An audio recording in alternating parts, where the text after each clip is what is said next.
जरा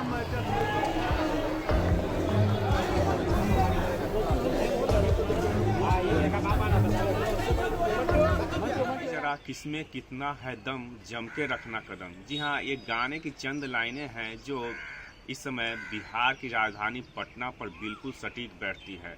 लगातार अपराधी अपराध की घटनाओं को अंजाम देते आ रहे हैं और एक के बाद एक हत्या करते आ रहे हैं, और हर अपराध को अंजाम देने के पहले ज़रूर यह गाना पटना पुलिस के लिए गुनगुनाते होंगे। नमस्कार, मैं रजनीश और आप देख रहे हैं न्यूज़ फोनेशन। बीती रात एक मनिहारी व्यवसायी सनी कुमार की हत्या गोली मारकर अपराधियों के द्वारा कर दी जाती है, जिसके बाद पटना में लॉ एंड ऑर्डर का मामला उठ खड़ा होता है। हालांकि पटना सिटी के जितने भी व्यवसाय हैं वो बीती रात सड़कों पर ही आ गए और अपराधी की गिरफ्तारी की मांग करने लगे। पूरी खबर क्या है वो आपको सिलसिलेवार ढंग से हम बता रहे हैं। बिहार की राजधानी पटना अब क्राइम कैपिटल बन गई है। जिस तरह से आए दिन अपराधी एक के बाद एक आपराधिक घटनाओं को अंजाम देते आ रहे हैं, उससे तो लगता है कि बिहार में जंगल राज की वापसी हो चुकी है और अब बिहार की कानून व्यवस्था पर सवाल उठने शुरू हो चुके हैं। एक तरफ बिहार विधानसभा की कार्रवाई चल रही है तो वहीं दूसरी तरफ अपराधी बैक टू बैक राजधानी में तरह लोगों को गोली मार मौत की नींद सुलाए जा रहे हैं।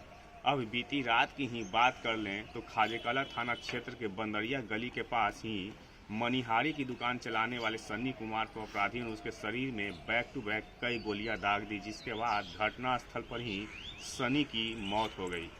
घटनास्थल से हालांकि कई खोखे बरामद भी हुई है। हालांकि इस घटना के बाद से सभी व्यवसायी एक बार फिर से अशोक राजपथ को रात में ही जाम कर अपराधियों की गिरफ्तारी की मांग करने लगे। आपको बता दें कि पटना सिटी में लगातार 3 दिनों में 5 लोगों को अपराधियों ने गोली मारी है, जिसमें से 2 की मौत घटनास्थल पर ही हो गई एवं अन्य अभी भी इलाजरत हैं।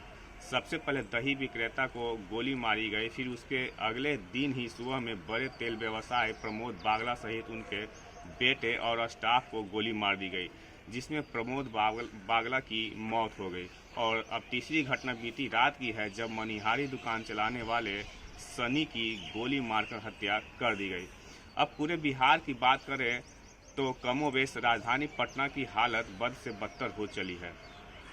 अब बात करें राजधानी की पुलिसिंग पर तो यह हम सब के सामने है कि वह राजधानी वासियों को किस तरह से सुरक्षा दे रहे हैं, सबके सामने है। पुलिस का घट सुनने को मिलता है, जांच चल रही है, जल्द से जल्द अपराधी पकड़े जाएंगे, लेकिन अभी तक अपराधियों के धरपकड़ में सफलता हाथ नहीं लगी है।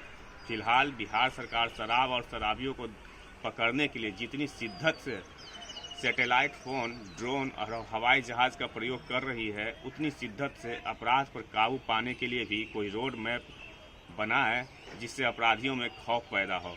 लेकिन कुल मिलाकर देखा जाए तो इन दिनों पटना सिटी का व्यापारी वर्ग डरा सहमा सा है कि कब उसकी बारी आ जाए। फिलहाल अभी तक जितनी भी घटनाएं हुई हैं उन सभी में कोई भी अपराधी पटना पुलिस ने नहीं पकड़ी है। फिलहाल छोड़े जा रहे हैं हम और सिटी डीएसपी अमित शरण के बयान के साथ। Rajneesh, news phonation, Patna. 3 दिनों में 3 घटनाएं हुई हैं और चूँकि ये घटना पहली 2 घटनाएं कनेक्टेड थी, ये थोड़ा सा कनेक्शन से अलग है और बहुत दुर्भाग्यपूर्ण है कि घटना घट गई है। और हम लोग अपना काम कर रहे हैं, हम लोग जल्दी ही अपराधियों को पकड़ रहे हैं सारे केसेस।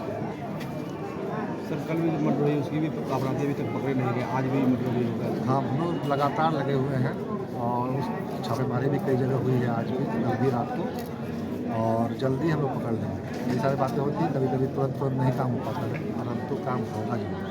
अभी सर आप लोग परिजनों से मिले हैं, क्या उन्होंने बताया? देखिए, परिजनों को ज़्यादा जानकारी नहीं है, लेकिन कुछ स्रोतों से हम लोगों को सच्चाई पता चल चुकी है और हम लोग जल्द ही जो भी अपराधी को गिरफ्तार कर रहे हैं। सर, जहाँ पर मर्डर हुई वहाँ CCTV कैमरा भी लगा हुआ है क्या? हाँ, CCTV कैमरा अगल बगल में है, CCTV कैमरा का फुटेज भी लिया गया है, उसे भी पहचान की गई है।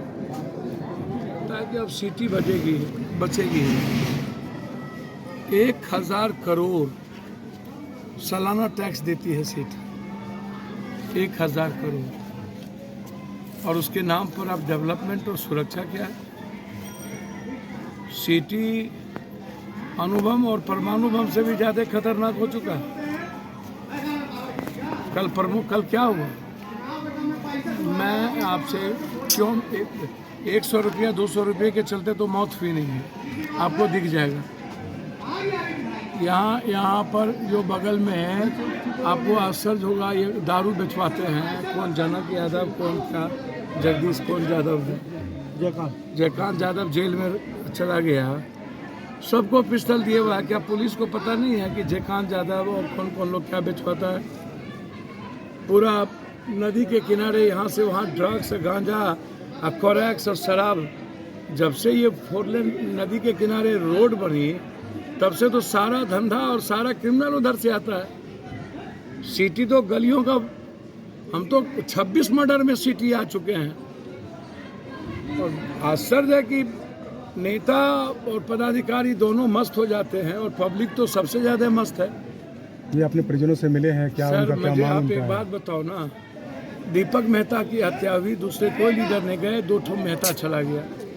बाबू वीर कुंवर सिंह के पोता को मारते मारते मार दिया, बाबू साहब पहुंच गए। प्रमोद जी की हत्या हुई, 1 ठो मरवारी पहुंच गया।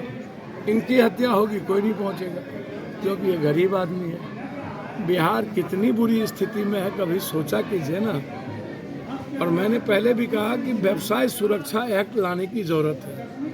आप ढेर विधेयक पास करते हैं तो जिससे हमारा बिहार या भारत की तरक्की होती है, व्यवसाय सुरक्षा एक्ट पर कोई पहल क्यों नहीं होती है?